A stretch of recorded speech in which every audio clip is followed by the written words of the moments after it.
अमावस्या की रात, चारों तरफ ऐसा अंधेरा कि हाथ को हाथ नजर न आए। हवा भी जैसे इस बस्ती में रुक गई हो। गांव के छोर पर बनी वो पुरानी बावड़ी, जिसके चारों तरफ जंगली झाड़ियां और सूखे पेड़ फैले थे, आज फिर किसी की बलि की प्रतीक्षा कर रही थी। गहराती रात में गांव के दो आदमी एक बेहोश इंसान को खींचते हुए उस बावड़ी की ओर बढ़ रहे थे। उनके चेहरे पर डर और विवशता दोनों साफ झलक रहे थे। ध्यान से, जरा भी आवाज मत करना। अगर कोई देख लेगा तो सारा काम बिगड़ जाएगा। अगर आज इसे नहीं चढ़ाया तो फिर हमारे घर से एक एक कर सब मरेगा, जैसे पिछली बार हुआ था। मुझे मंजूरी के मरने की चीखें आज भी याद है। वो जैसे ही बावड़ी के किनारे पहुंचे, रुको, ये क्या कर रहे हो? कौन है ये आदमी? वो दोनों ठिठक गए। ये थे देशमुख परिवार के वारिस, गांव के सबसे पुराने और समृद्ध खानदान के लोग। उनके चेहरे की हवाइयां उड़ने लगी। हमें मत रोको, ये हमारी प्रथा है, हमारे पूर्वज की शपथ है। अगर हम इसे नहीं निभाएंगे तो हमारा पूरा वंश खत्म हो जाएगा। इंस्पेक्टर ने आगे बढ़ते हुए पूछा, कौन सी प्रथा? ये सब क्या बकवास है? गांव में एक भयानक सिलसिला कई सालों से शुरू था। कभी कोई किसान जो खेत की रखवाली कर रहा होता है, कभी कोई व्यापारी जो देर रात लौटता है, तो कभी कोई मासूम बच्चा जो गलती से रात में बाहर चला जाता है, रात में गायब हो जाते हैं। सुबह होते ही घर वालों को बस ये सुनाई देता कि शायद किसी जंगली जानवर ने उठा लिया होगा या कहीं भाग गया होगा। पर कोई भी ये नहीं सोच पा रहा था कि ये सिलसिला आखिर बार बार क्यों हो रहा है। डर ने पूरे गांव को जकड़ लिया था। शुरुआत में लोगों ने इस पर ध्यान नहीं दिया और इसे अपशगुन मानकर चुप रह गए, लेकिन जैसे जैसे गायब होने वालों की संख्या बढ़ी, गांव के लोगों में दहशत फैलने लगी। इसी डर के माहौल में कुछ लोगों ने मिलकर इसका पता लगाने की ठानी। राहुल, संदीप, विजय और कुछ और दोस्तों ने मिलकर यह तय किया कि अब बहुत हुआ, अब हम पता लगाएंगे कि असल में हो क्या रहा है। उन्होंने गांव के हर कोने की निगरानी शुरू कर दी। हर अमावस्या की रात वो लोग छिपकर पहरा देते, लेकिन हर बार कोई न कोई किसी न किसी बहाने से गायब हो ही जाता। पूरे गांव में खबर फैल जाती है। फिर उन्होंने बगल के गांव के कुछ लोगों और पुलिस से संपर्क किया और उन्होंने मिलकर एक प्लान बनाया।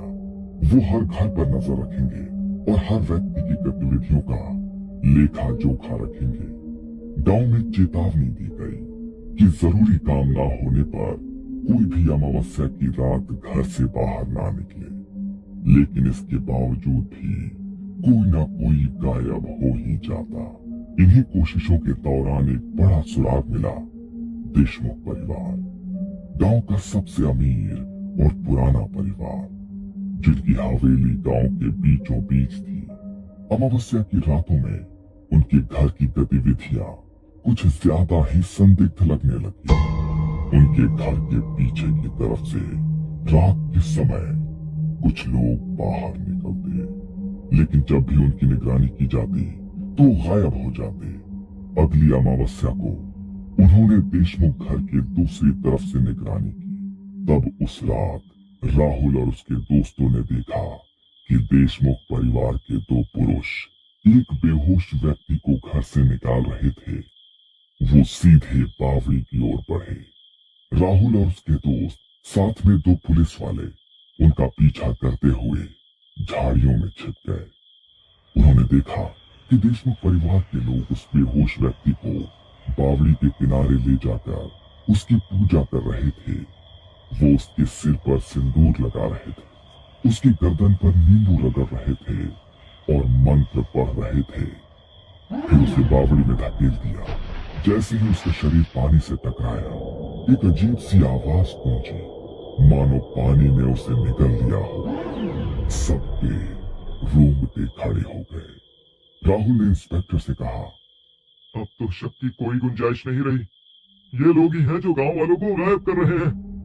इसके बाद भी उन लोगों ने देशमुख परिवार की हरकतों पर नजर रखना नहीं छोड़ा और आखिरकार इस अमावस्या की रात को उन्हें रंगे हाथ पकड़ लिया। तो बताओ, कौन सी प्रथा के बारे में बात कर रहे हो? देशमुख ने सिर झुकाया, मानो अब सब कुछ कबूल किए बिना उसके पास कोई रास्ता नहीं था।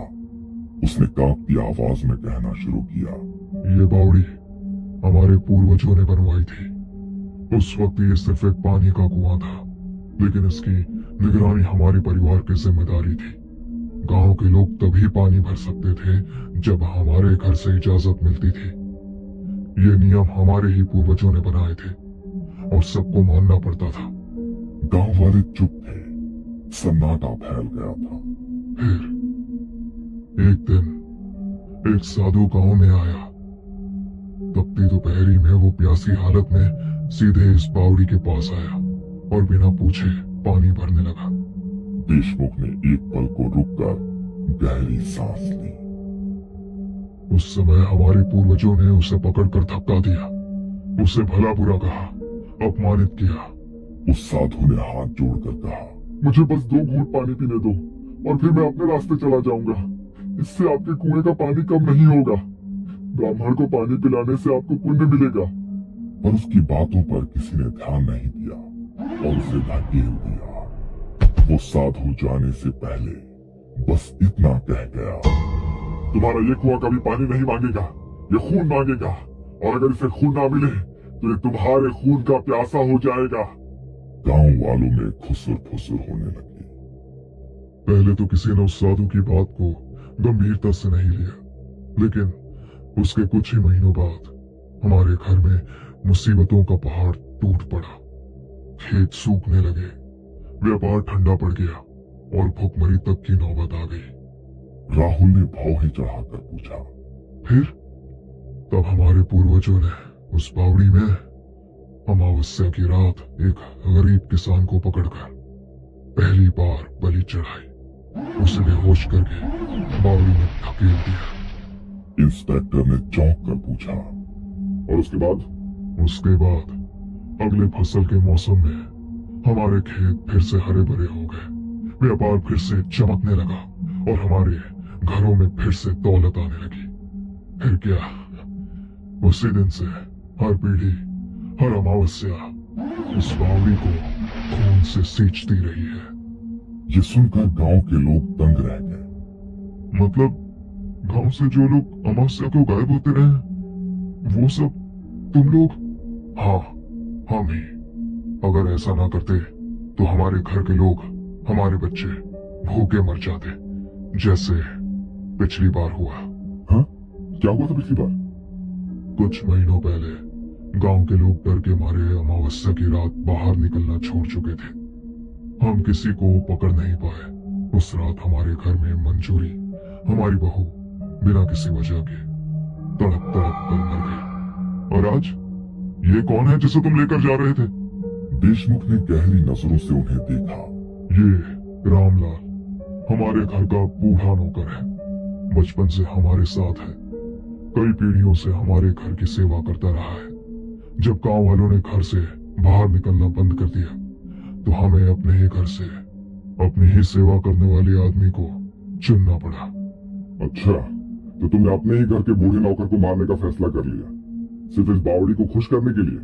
अगर नहीं करते तो हमारे घर में कोई और मरता। हमारे बच्चे, हमारी औरतें, जो भी हमारे साथ है, शायद वो नहीं बचते। गांव वालों ने एक दूसरे की ओर डरी हुई नजरों से देखा। उस रात हवा में एक डरावनी सिहरन फैल चुकी थी।